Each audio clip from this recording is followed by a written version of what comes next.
Good evening. My name is Thurman Greco, and the name of this program is Let's Live with Thurman Greco, and it's coming to you from Woodstock, Channel 23, and from YouTube. And we are so happy that you are taking part in this program right now because we have a really neat guest, and this is the second time that he has come, and I have found it so interesting. So can you start off by... Well, you got to get out more, I'll tell you that. Really? No, I'm kidding. Well, start off by telling us your name and what's the name of your newest book. And Richard Heppner, town historian, and I don't have a name for the new book yet. I'm working on it. It'll come to me. it comes to you later.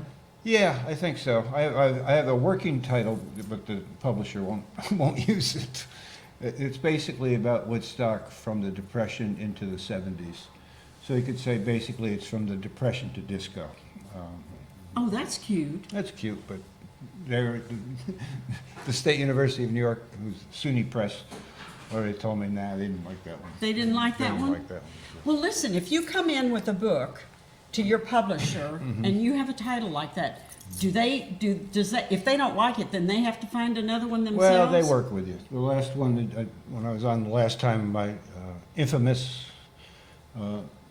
Woodstock infamous murder trial, I had a different title, they had a different title, we kind of met in the middle for it, but they wanted the name, of course you want the name Woodstock in the title, but my point was it's a book about racial injustice, so that had to be in the title too, so that's in the subtitle. So you work it out, What about the chapters? Who does the chapters? I do.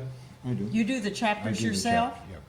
And do they ever say you have to rename that chapter? I've never had that. I'm sure they might. They might. They might. It's their money. What is the secret to a good chapter heading?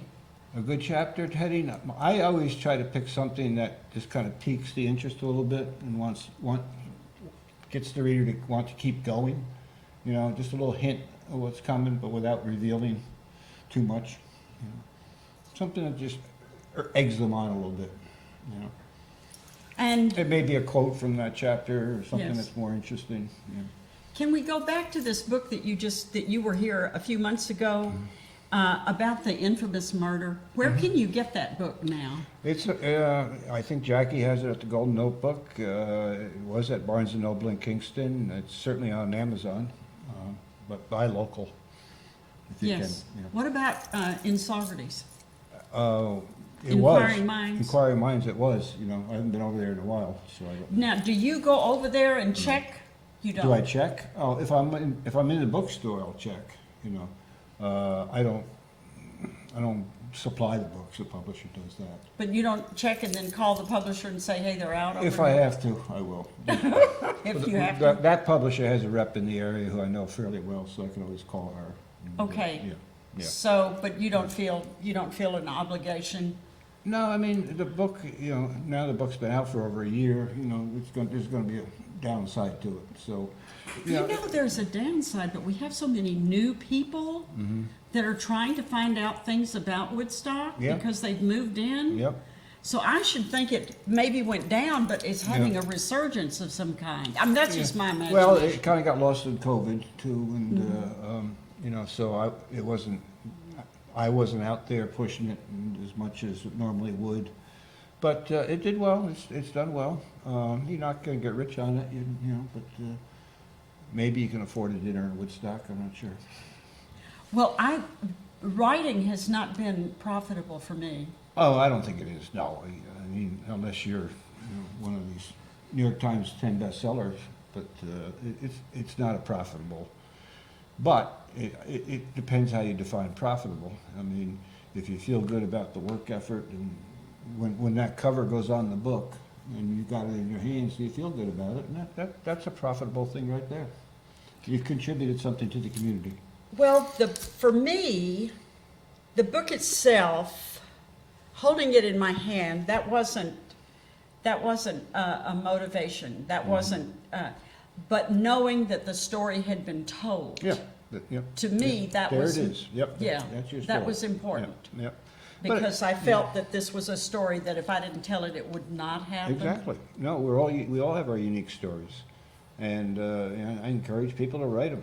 And, it gets a little technical, but, Amazon has self-publishing now.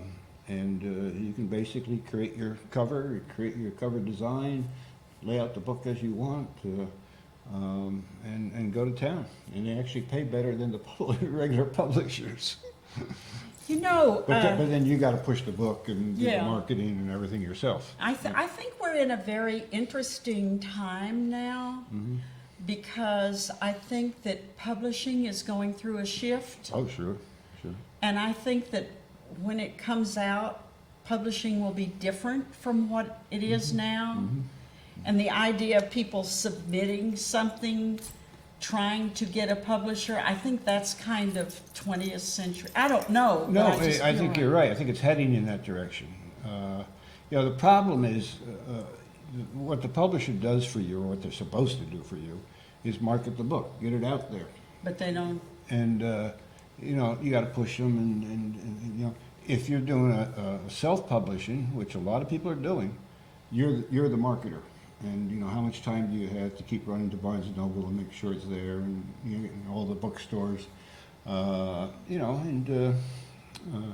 so I think we're I agree with what you're saying. I don't think we're totally revolutionized yet.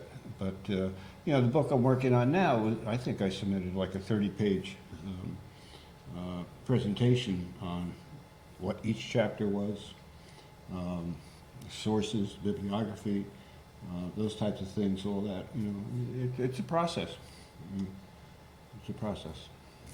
Well, I have been in some writing classes with people in my age category, or maybe 10 or 20 years younger, that had really good books. I ran across one woman up in the Albany area who wrote a book about baseball, and she was Really? fabulous. Oh, well. That woman had no chance. No? I really don't think she ever had a chance. I think if she had been in her 30s or late 20s and they could see some kind of an arc, they could see, a second and third and fourth book, I think she would have had a chance. But to submit one book, Yeah. to try to get it, forget it. It's not going to happen. No, and that's why a lot of people are going to self-publishing these days. And I did one book. Over the years, I've written a lot of essays for the Woodstock Times and other newspapers. And so I collected them all and put them in one volume, and I self-published it through Amazon. And it was more of a fun experience for me because I was creating it. I did the cover design, I did the blurbs and all that stuff. But the reality was I had to get it out there, and that's not easy. That's not easy. So, and for example, Barnes & Noble won't take on their shelves a book self-published through Amazon. Right. No. They'll put it on. They'll go online, Yeah. but they won't put it on the shelf. So there's all these little back and forth you learn about. Yeah, but that's the way it is. It's a hustle. Well, I think for a book chain such as Barnes & Noble to say we won't take the hardback, the paperback, but we'll take the ebook, Yeah. to me, that's fine. Yeah. Because right now, that's what people are doing. Yeah. Or that's what I think they're doing. I mean, they're doing a lot of paper, but What's also ebooks are winning. what's interesting is I'll go on Amazon and find out, like, say, the murder book is now a Kindle. I didn't get a memo, but it's a Kindle. So and of course it sells at a lesser price, and you don't, the margin of profit is even less. But all these things are happening, and it's an interesting world. But you're right. If you're expecting to make money, Right. Well, that's very true. I have a book on Kindle that I didn't know was on Kindle. Yeah. I didn't know it was on Kindle till somebody showed it to me and said, "Look here it is." Yeah. It's like, oh, okay. So that's kind of fun. It's fun. It's fun. I don't know, the legalities of it all and how No. it happens. I have no idea. I have None no of idea. that. No. That's way beyond me. Yep. Yep. But you did say something very interesting a few minutes ago. You said a lot of writing is hard work for you. It is. I think it. there's different types of writing that I do.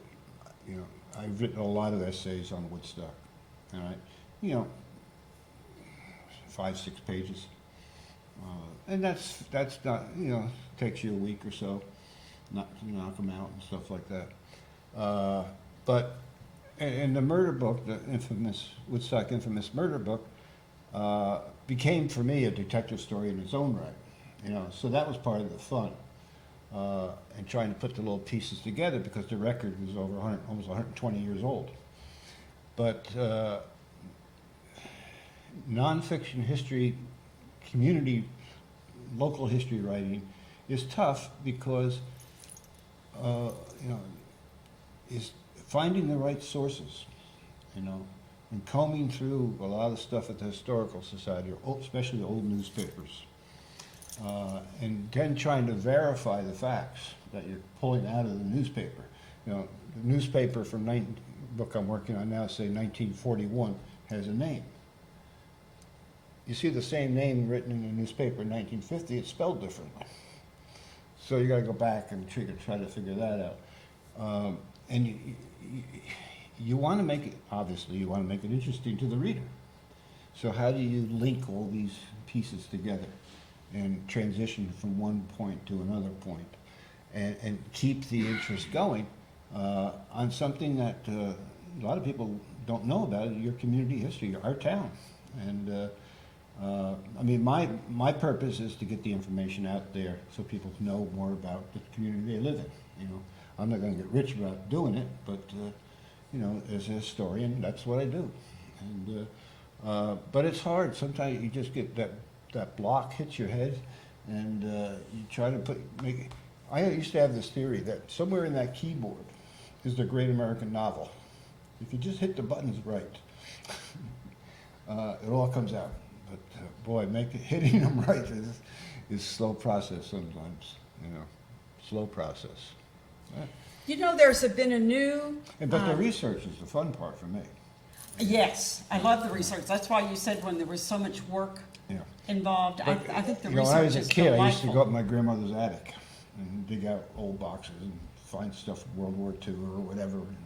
And I think that's what got me going. That's what kind of research is to me. I'll find an old diary and read it, or just old newspaper clippings or old photographs, and just try to put yourself, what was going on there? What was happening there? You got World War II somewhere in Europe, but these folks are here in Woodstock. What are they doing? Trying to piece them all together, and show it as a community, not as, Thurman over here and Richard over here and Ellen and Dave over, but how they mesh together. Because my belief is that, we're a community. We all go about our business every day as individuals. But the things we do as individuals, whether it's supporting a local merchant, volunteering, doing the cable access show, coaching a team, going to church, whatever it may be, that eventually all congeals or comes together as a community. And we don't really see it on a day-to-day basis, but over time, if you look back, you can see the movement of everybody kind of going together. Doesn't mean there aren't fights, there aren't arguments, especially in Woodstock, but you get a sense of movement and how people work together, sometimes not very well, but still their lives and the lives of the other folks in town are all part of that same movement. That's how I see it. Woodstock is a different town, no doubt about it. And like I said, we have our arguments, but that's all part of it. We're very open about it. And so anyway, it's fun. And so that's what you're working on now? It's basically a social history from the Depression into the late 70s. Okay? And it's about people. I think I said before we started, It's not about a festival that didn't happen here. It's not about Bob Dylan. I mean, there's musicians in it, and there's music and artists, certainly artists in it.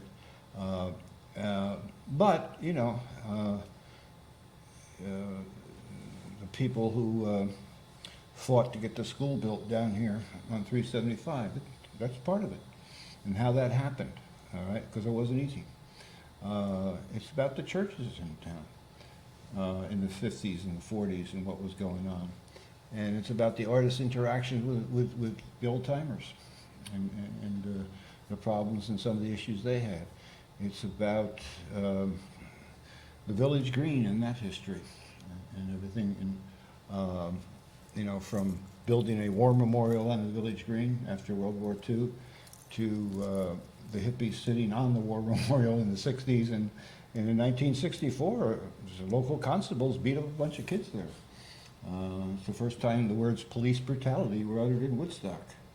And what was that story? What was that about? Who was involved in that? You know, so it's about a woman.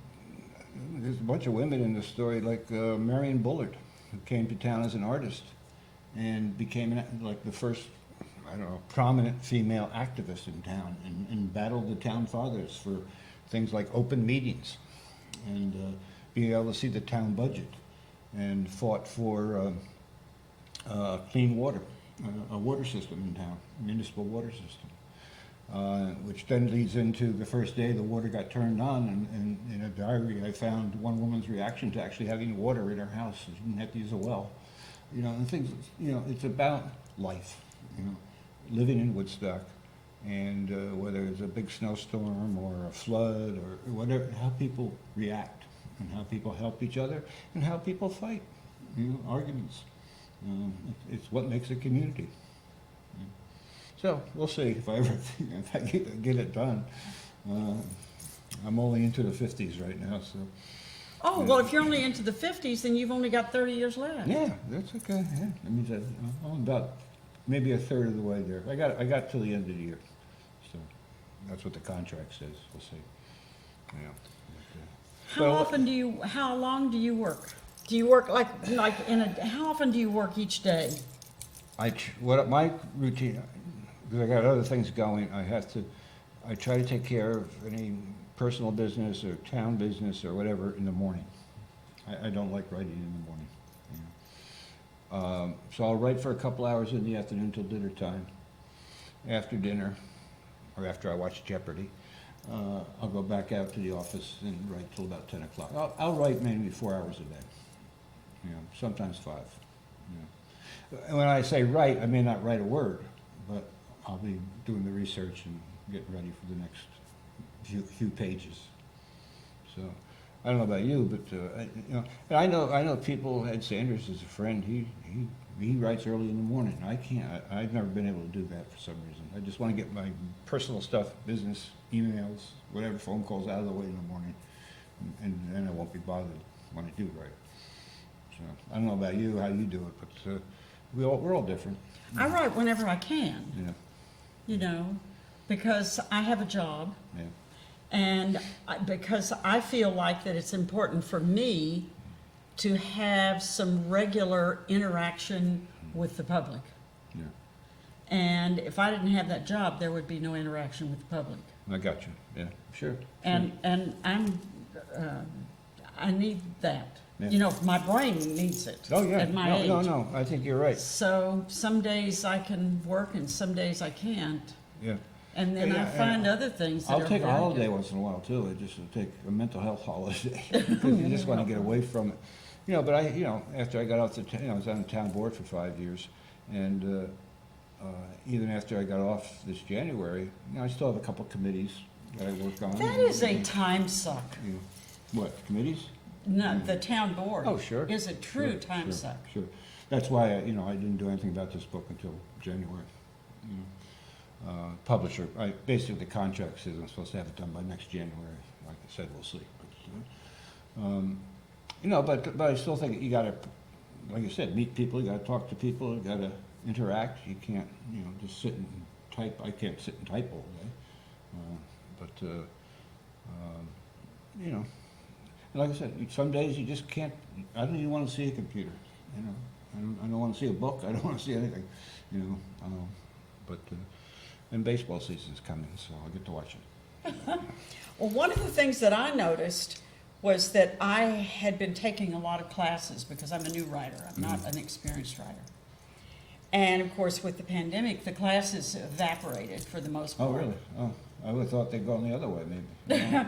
Well, I mean, you know, a room full of 25 people doesn't come around very often. No, I thought maybe they just moved on, they didn't move online, or? I didn't find any. I didn't, you know, although there were a lot of writing groups that my work is not compatible with. That was another issue. But I just really, for me, writing is something that I do whenever I get a chance, which is mostly every day. Yeah. And then realizing that there are a lot of things that you have to do which are not writing, but which have value.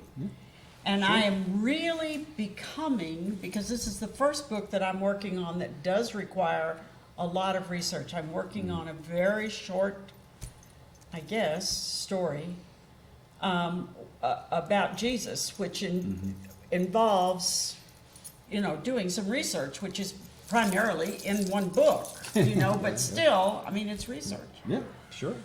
And then, of course, when the whole thing is over, and you have to put the whole thing together, you have to decide, you know, to me, that's really hard. That's the hard part, you know. And again, you know what's important. You know what needs to be there. Okay? But how do you frame it in a way that's interesting to the reader, you know? And how do you frame it in your style, you know, without copying something else? And you know, you do know how that ends, though, right? You know? Actually, I don't. Okay. Well, that's true. That's a good point. That's a good point. Actually, I'm starting off with the birth, but I don't know how far we're going to go. Oh, yeah. We're not going to go too far because I've found the crucifixion to be too depressing. No, of course. So I just cannot go there. So we're staying with the baby Jesus. There you go. And I did not seek that out. That story came to me. Okay.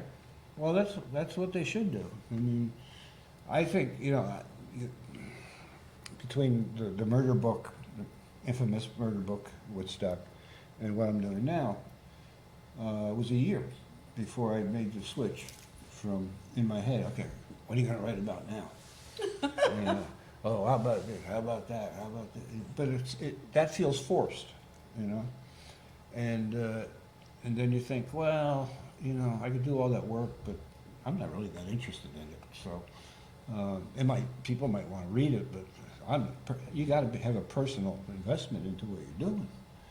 And so it was over a year before I hit upon this idea. And part of it is, you know, Alf Evers, of course, did so much for Woodstock history, if he didn't give us our history. But, you know, so some of what I'm doing is actually expanding even further on what Alf finished up with at the end of his book, the 50s in that area. But yeah, and because I got more, you know, more hindsight now than Alf had. He was writing in the late 70s and the early 80s. So he was only maybe 15, 20 years removed, or right in the middle of it, some of it. Plus, I got resources he couldn't even dream of.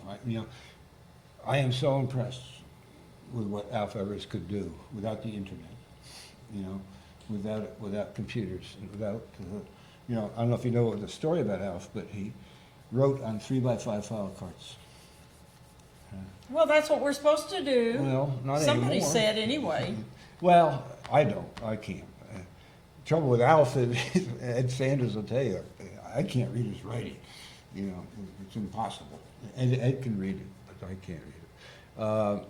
And so, by the way, you know, Birdcliff does have the Alf Evers archives, and all this material was there. So you're hanging out over there? No, not so much. I mean, if I need to, Ed Sanders kind of oversees it, and if I need to ask him a question, I will. Most of my stuff is at the Historical Society in different forms, diaries and newspapers and online. You know, I subscribe to newspaper databases, So I got Freeman's going back, way back, and, you know. The library, I gotta tell you, they've done a wonderful job. They got the hard copies of all the old Woodstock newspapers, going back to newspapers called The Overlook, Woodstock Week, Woodstock Press. Woodstock kept changing newspapers a lot. And then the Ulster County Townsman, the Woodstock Townsman before that. And in fact, I just got an email this afternoon from Kim at the library that I think they're pretty much done with digitizing all the Woodstock Times. Wow. And they're online. If you go to the library's homepage, you can go, and it's a keyword search. You type in, you know, whatever you want to type in, and Joyce Lake or something like that, and it takes you right to it. Yeah, and that's what I'm saying. I was so impressed. I'm so impressed with what Alf and earlier writers like that have written about Woodstock. Anita Smith being another one. They did this without that ease of, you know, typing in a name and finding it pop right up on a screen. You know, it's really an impressive thing to see. You know, as it is. You know, so new things have come to light since Alf wrote, you know, about the 50s. Okay, there's different stories now too. You know, people Alf wouldn't have interviewed because they were just growing up in the 50s. I can go to now and say, what was it like for you as a kid in the 50s? You know, those types of things. You know, so and then I just go on from there. But you know, I'm purposely just trying to keep it focused on community and the people who lived here and worked here and played here. Again, it's not a book about Woodstock and festivals and you know, like I said before, Bob Dylan, and you know, it's about the people. You know what? Talking about that, I think a lot of what people like about Woodstock is a fantasy. Yeah, yeah. No, this is more the reality. You know, that's good because you talk to people, and I really feel like this is a fantasy, and so it would be nice to know what really happened. Yeah, and I think it's not only nice to know what really happened. That's your foundation.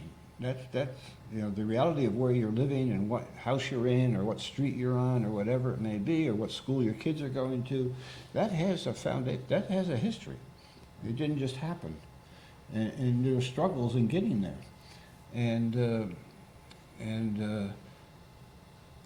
you know, we can get into what Woodstock is or what it's becoming, or I don't know. Change is part of history, but I just want people to understand that there's a foundation here upon which all this rests, and it rests on the shoulders of a lot of good people, some not so good. But a lot of hard work too, you know, and a lot of struggle. So you know, the old Ringo Starr song, it didn't come easy. You know, and it's the same with any community. It's just Woodstock has that, you know, quote around it that people immediately have images in their head, whether it's a fantasy image or a festival image or whatever it may be. And there was some fun stuff here, some crazy stuff, you know, Woodstock has always, and Jeanine Maurer talks about this, which is interesting. Woodstock, for more than any other community, I think, I don't want to generalize too much, but Woodstock has these waves of change, precipitated by new people coming in. Okay, the artists in the early part of the 20th century, Art Students League, Birdcliff, Maverick. That kind of gets settled down during the war. You know, people kind of come together a little bit more, work together. Right? Well, here come the hippies. You know, right behind them. And so another wave comes in. Okay. And you got those battles, and you know. and literally, Woodstock turning antagonistic in many respects against some of these young people. Removing the benches from the village green so they couldn't sit on the village green. One politician's mother once said we needed at a town board meeting, a secret town board meeting, that when they get off the bus, we have to have somebody right there to cut their hair. Okay. And it's the whole thing about nude swimming down at Big Deep and all these things. But then we get into, and that's kind of typically historians and history writers. You want to start at least 50 years back. Anything from 50 years sooner, it's not really, it's too early yet. But we go from those kind of ways, the artists, the hippies, musicians, all that, into a more different wave of, and I'm not going to write about this, but you could see it happen in the late 70s into the early 80s, of a more commercialism, commercialism, not only commercialism, but money becomes more of a factor. Okay, and we saw, you could see it right after 9/11. People started to come here and move here more often, and certainly since the COVID thing just has blown real estate prices and all rent prices out of the water. But that's a different wave. It's still a wave. Right. It's a major change in our town. Yes. We're not some sleepy little town that just sits here over 100 years. Things come in here that, from the outside, that impact us greatly and change things and for it. And we got to learn how to cope with it. That's the struggle that Woodstockers seem to have inherited. How do we cope with change? How did the people in when the artists came, and there were nude models sitting on a rock in a stream on some farmer's land, how do they deal with that? Sometimes not too well. But eventually it folds together. And there's great examples of people working together, even through churches. I was just writing, actually this week I've been working on some of the history of some of the churches through this period. And the Episcopalian Church down on 212, okay? Yes. A lot of artists involved in that creation. Doris Lee, Conrad Cromwell. And, you can't think of anything more stable than a church in a community in some ways. That churches used to be the bedrock of communities. But here are artists now actively engaged in the congregation of a church, and people working together. So, that's the kind of what I'm trying to get at. Whether I'll be successful, who knows? But to me, it's the people, it's the organizations, and how things worked during World War II. How the town came together. It's absolutely amazing.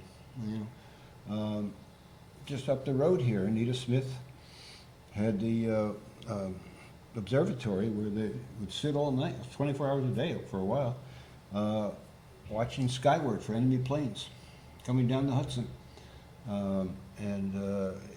Community members, regular folk and artists alike shared the shifts up there. Meanwhile, the library is raising books to send overseas to Woodstock soldiers and sailors and the like. And then just you run across these interesting people all the time. There's what we call the Voss family, VOSS, who actually eventually came here from Europe after the war and settled at Peter Pan Farm, which became eventually the site of the sound outs in the 60s and things like that. But their story in Europe, in the Netherlands, is it's an Anne Frank story. They harbored families of Jews in their house. And when the Gestapo or the Nazis came knocking on the door, they had a tunnel that went out to the woods behind their house. And, no Jews here. And the Nazis would go away, and the families and the Jewish people would come back into the house. Sonia Malkine, the great folk singer, fought in the underground in the French resistance. You know, these stories are there, and I just want people to know on whose shoulders our community rests, basically. And the speech. When you saw when you wrote about the change in our community, as in a timeline, could you say, well, it happened every 5 years? No. Or could you say it happened after so many people moved in? Or what could you anchor those changes on? Well, Or what did you anchor those changes? Yeah. Or did you anchor them? they're hard to anchor. I mean, it's hard to say, you know, this is it. I mean, people point to Ralph Whitehead coming here and establishing the Birchcliff Colony here, making Woodstock the colony of the arts. In reality, and that's true, but what really established Woodstock as the colony of the arts was when the Art Students League brought their summer courses here, which brought a whole bunch of young artists to town. Okay, Whitehead had his troubles up there eventually. You know, Bolton Brown left, Herbie White left. The idea was they're going to sell crafts to New York City, and it was, you know, the height of Birchcliff wasn't that long in reality. But when the young people came from the Art Students League, that really motivated a change. Okay, because now you have young people hanging out in town. You know. And the numbers were, and they were big. Art Students League was mainly in town too. There's a couple different groups involved. So yeah, it's all connected, but not one. There's not one cause. There's not one major causation. It's kind of a flow. And you got Herbie White down the road doing his thing at the Maverick, you know, and the Maverick festivals. And, you know, which started quite by accident in many ways. He had to drill a well, and when they got done drilling, it was far deeper than they ever thought, and they had to raise money to pay the well driller, and that started his Maverick Festival. So, and so then things settled down. You know, so do you point to Albert Grossman coming to town as the big change in the 60s? And you know, Dylan? Maybe. But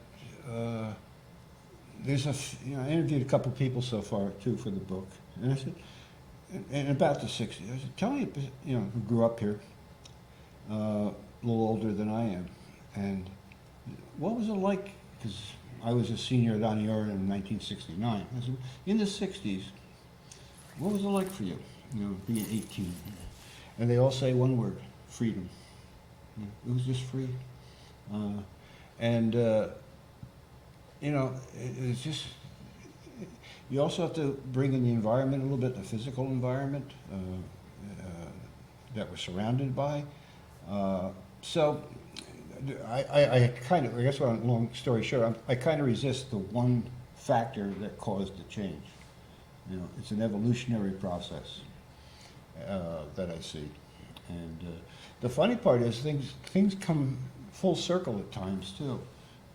We fight over one thing, and 20 years later we're fighting over it again. It's you know, Woodstock. I think we'll fight over. You know, if somebody wanted to fight over what color line to put down the middle of the street, we'd probably draw sides and fight over it. You know, so for example, after the war, you know, the flagpole on the village green, which, by the way, is not owned by the town of Woodstock. It's owned by the Reformed Church. They wanted to put a war memorial up there. So that flagpole and the bluestone circular thing around that flagpole was the war memorial. And on the flagpole were brass plaques that listed every Woodstocker who died in any American war. Wow. And there's also a plaque with a poem about war by Archibald MacLeish. And that, you know, and there was arguments over that. Well, is that really a suitable memorial? And at one point, the rec field right out here became part of the deal, and the American Legion got involved, and all sorts of people. Anyway, they went back and forth. Eventually, that's what happened. They built the memorial on the village green. But that took, about 3 years of arguing, going back and forth. Well, if you were to combine, But the point is, go ahead 20 years, when the hippies are on the green, and everybody who worked on that memorial who's still alive sees the hippies sitting on their war memorial, and basically, they believe, disrespecting that war memorial. Now another fight starts over that same little piece of earth here, to the point eventually the war memorial is now over here in the Woodstock Cemetery. They moved the plaques and all, the flagpole and everything got moved out. So, we keep going, we go around in circles. Same with schools and things like that. Anyway, I'm sorry, I interrupted you. well, one of the things that I think that we see when people in this community fight over something for 3 years, that's just a squabble. Yeah, well. You have to go more than 5 years before it's really, really. I don't know. Things come to the fore in Woodstock, it seems, more than in most other towns. Okay. That was my question. Yeah. Because I when think- you I look at think all so. the other towns in the area. I mean, I didn't grow up in those towns. I don't write about those towns. I wasn't on their town board.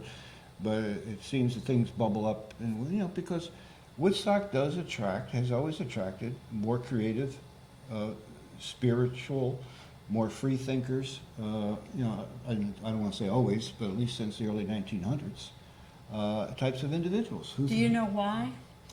Again, I think initially the artist's ideal of that freedom of being an artist and creativity has always hung in here, at least, for over 120 years now.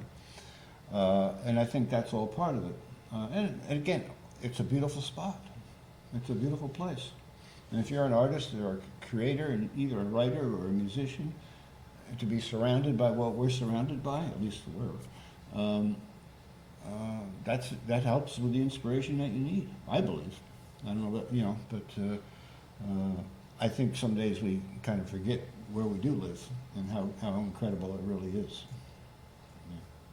I know. We'll see. Did I answer your question? Yes. Do you see a path from the last 50 years? Do you see a path forward? Boy, you're going to get me into politics and stuff and everything. Not politics, but economics and all those things. We seem to be, not unlike a lot of places in the country, where a lot of money is coming in. And I don't know how long that lasts, if that's going to be it for a long time. But when I see some of the prices at some of the restaurants, Yeah. when I see my neighbor's house go for probably 3 times more than it's worth, at least in practical terms, growing up here, and I know what I bought my house for, and I see you're a young artist or a young musician or a young writer coming into this town. Where can you live? I don't know. Right now, if you're anything coming into this town, where can you sleep? There's no benches, Well, that's true. That's true. My point being that, for example, in the 60s, even into the 70s, when I got out of college and came back to town, I always found a place for $150 a month or so. I'm not trying to be nostalgic because I know, things go up, but now I don't think, the kids that work in the shops, or the waitresses and the waiters, they don't live in Woodstock. I don't think many of them do, because you can't afford them. There's no apartments for you. And even if there was, could you afford it? That I think takes a lot of energy out of the town. I really do. Luckily I have 2 children. One moved to Washington, but the other's still here and has made a go of it. But I know so many, you know, of his friends and my daughter's friends that, you know, were in my house playing as kids and in my backyard all the time. They're gone. They're not here. And a lot of it is, so if you're getting out of college now or even out of high school, do you live in Woodstock? How? No. You can't. You can't. And so that's a change, all right? And I'm not going to say, I don't think it's a good change, but okay, that's the change, and that's the hand we're dealt. But where does it keep going? And at what point does it ever level off? I don't know. I don't know. You know, I can talk about stuff back in the years before, but what comes ahead, I don't know. Well, as people who are interested in history, that's what we deal on. That's what we deal with. We deal with the foundation. Yeah. We deal with what came before. And when I walk down Tinker Street or whatever, walk down Tannery Brook where I live, I see a community that is, for me, completely different. Not that it necessarily looks, well, it does, because they're coming in and the houses are being painted a different color, but, you know, we have now a community which is very, very different. And it has been artificially created that way because we had a pandemic and people fled the city. Yeah. Now, they didn't come up here because they came to Woodstock, although it definitely had some charm to attract them. But they came up here because they were running for their lives. Yeah. Yeah. And I'm wondering how And long their they're going kids, to. and they got, hopefully, go ahead, I'm sorry. I'm just wondering how long they're going to stay. I don't know. The Actually- ones with children, I think we've got those. I Yeah, think and that's they're good. going to, That's which is good. fabulous. I mean, when you look at Woodstock, which used to have 3 elementary schools, Right. West Hurley, Xenia, and Woodstock, and we're down to 1. That's a shock in many ways. You know, and people just bought a house across from me, got kids, and it's great to see, you know. And you know, it's a free country. People can come, and you got the money, fine. All I ask is learn your community, learn that foundation you just talked about. Don't try to make this new community like your old community.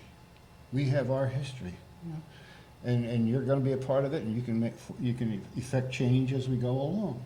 But understand the foundation, and I think some people do. I'm working with. We have a new member with the Historical Society who's working with me. He's a wonderful guy who came up here, and you know he's volunteering. He's on different town committees, you know, and he wants to be a part of that, you know. So, but don't forget also that through the 20s and the 30s and the 40s, we always had second homeowners. You know, Woodstock always had people who came here during the good weather. They worked in New York. They might have been involved in the arts or, you know, financial or whatever, and then they kept their home up here. They didn't rent it out every weekend either. You know, that was their second home. And some then would get more involved in local politics or local committees or whatever. So we've always had that little split. I mean, it used to be that at one point, and I don't know where it is now, but at one point some 60% of Woodstockers had 2 addresses basically. When I moved here at the turn of the century, it was right at 50-something%. Yeah. Because I got involved in the Democrats, and they kept Yep. track of Yep, that. So it yep. wasn't quite 60%. It was a little bit over 50%. So maybe that's kind of. But don't I know. think now it's much. I don't know, and you raise a good question. In fact, the New York Times had ran an article, I think about 2 weeks ago. Now that, okay, are people going to stay? That's my question. And then the article in the Times was kind of a little funny if you've lived in the country all your life. You know, one guy was complaining the beavers were clogging Yes. up a stream in his backyard, was flooding all the time, and they were going back or something. I don't know, but that's what the story was about. Uh, Again, when people ask me about it, I say, people are more than welcome, and get involved, learn your history, don't presume, but don't try to make it where you came from. Okay, Because it's not. it's not, it's not. We can't be, whether it's whatever lattes you like or whatever food, we can't be that. We can be. I guess you could change it, but that's not Woodstock. No. And just know your community and get involved. There's plenty of opportunities to volunteer, as you know, in this town. And in this town, people got to realize. I wonder sometimes if people who move here with all good intentions understand that fire department up the road is Oh, yeah. volunteers. Yeah. It's volunteers. Okay. And the less children we have in town, The fewer volunteers. if you're 10, 15 years from now, you're going to paid fire department, which raises taxes and all those things. That is something that I ask myself mentally every time I drive down the road. And you go one direction, there's Xena Firehouse, you go in the other direction, and that is what I'm asking. All of these people have been volunteer fire people forever. Sure. And now, all of a sudden, we have these new people who, volunteer fire person, and where are they gonna get? Yeah. Where are they gonna get? Yeah. And and for whatever reason, you hear the sirens going, and the fire department in Woodstock is a place to be proud of. Oh, exactly. Yeah. When I first came here, I was just blown away by how fabulous it was. It still is. But that's, they can only be that way if people hang around And traditionally, to do it. a lot of the fire department turnover came from the children of older fire department members. And to some effect, to a certain extent, that's still kind of true, but that number has dwindled dramatically. Now maybe we have to start paying for them and just let that much money in this town. Maybe that raising taxes won't be that big a deal, but still. Listen, paying, Yeah. that's one level. But when you volunteer in the fire department, Especially from the that's fire department. something different. That's a commitment. That is completely different. That is an attachment to your community. Yeah. That getting a paycheck is good, Of course, one of our problems is there's no place to live anymore. Yeah. So that's hard for people to even move in, No, it is. And, a friend of ours recently died, and my wife was helping with the estate and things like that. And the house finally got put up for sale, and 90 people show up the first day. Mm-hmm. And I can't remember how many cash bids were made, on that house in the first day. God bless him. God bless him. That cannot survive. I don't know. That I don't know. cannot. I don't. Like I said, I'm not good at predicting the future. And I Speaking sort of volunteers, can I say something before we run out of time? yes. Okay. Volunteers with the Historical Society of Woodstock. We're announcing our new season. The Historical Society of Woodstock is all volunteer. There's no paid staff, nothing. And I'm quite proud of the people and the people that work there, and I've worked with over the last 20 years. Tell me, what would a new person coming to Woodstock, what would motivate a person to go to the Historical Society? Exactly what I said earlier. Learn the foundation. Start learning it. To get themselves into the community. Yeah. It's one of the best ways. Yeah, well, even if you don't want to volunteer that much, we have archives. If you want to come up and look at some old pictures of Birdcliff or what the town looked like in 1923.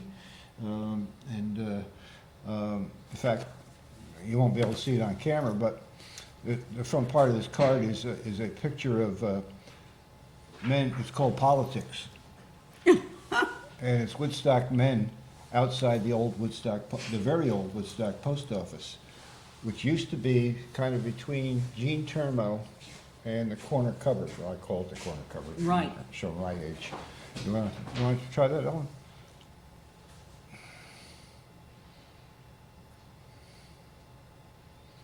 This is a lithograph by Clarence Bolton. And Clarence came to Woodstock, talk about trying to find a place to live. He lived over top of one of the garages in town for $4 a month in the 1920s. He married a woman named Mary Louise Cashdollar, and the two of them started the Nook, which was first in an old barn from the left over from the tannery days. That old barn eventually becomes the Cafe Espresso later on. And he wrote a little newspaper called The Clatterer. Anyway, the picture you saw, the old post office in Woodstock used to have pillars in front of it and everything like that. Like I said, it was right here on Tinker Street across from the Village Green. Anyway, yeah, if anybody ever wanted to just give me a call or email me or whatever, and or the Historical Society, and we will welcome you with open arms. But just real quick, beginning in April, because COVID is slowly receding and we can go back. And again, when you're an all-volunteer organization, you rely on the gracious support of the community. And you know from your experiences, I'm sure. But on April 9th and 10th, we have our annual, we have a community estate sale. It's like a yard sale. But anyway, opening August 30th, April 30th, I'm sorry, April 30th, the Woodstock Weavers are going to be at the Historical Society for about a month and a half, doing demonstrations, exhibits, and sales. On July, starting in July, we have this man, Clarence Bolton, a show about his life and times in Woodstock. His wife also ran the Red Barn Antique, used to be here for years. She was also the first woman taxi driver in Woodstock. And in September, we have another exhibit, Making Woodstock Home. It features a certain artist called William Arlt, but it's about those artists who came here, maybe didn't get as famous as some of the others, but they settled here, they built a family here, and how they built that family and everything is part of the exhibit. Oh, that's going to be fascinating. That's in September. Yeah, that's in September. But, you know, the Historical Society is on Como Drive. We're open by appointment right now, but, you know, starting in April, we'll be open every weekend. So, and again, it's all volunteers. Become a member. Support your history. Like I said, it's your history. Thank you so much for coming. Anytime. Listen, now you that you've said that, I'll call you again. Yeah, I'll give you an update on the progress of the book and see if I find Yes. anything else out about Woodstock. I Well, and didn't to know. discuss Woodstock, I think it's it's important for people who come here and for those of us who've been here a long time. Yeah, but And, again, you know, But again, if you're new, get involved, volunteer. I mean, there's Ellen and Dave there. yeah. They've been volunteering here for, God, how long?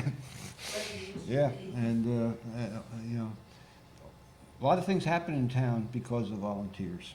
This town is, I mean, having served on the town board, I didn't, no idea until I got all that involved, how many committees and volunteers we have in this town to make it work. And that doesn't even include things like family and the churches and everything else. So, you know your foundation And join. Enjoy. That's how you get in. Yep. That's absolutely how you get in. And thank you so much, Ellen. It has been such a pleasure to work with you and to have your programs on YouTube.